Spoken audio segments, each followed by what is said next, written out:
Namanganda 64-xalqaro gullar festivali boshlangan. Bugun sizlar bilan ushbu tadbir haqida qisqacha suhbatlashib o'tamiz. Gul shahrida bugun gullar bayrami, guldek nazokatli dillar bayrami. Ushbu bayram 1961-yildan beri nishonlab kelinadi. 2018-yilda esa Namangan gullar bayrami Namangan xalqaro gullar festivali nomiga o'zgartirilgan va ushbu festival xalqaro miqyosga ega bo'ldi.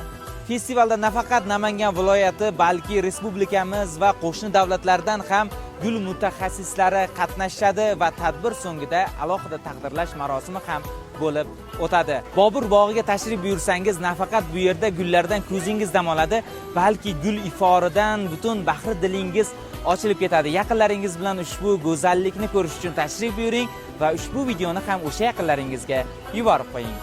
Tarifi dunyoga ketgan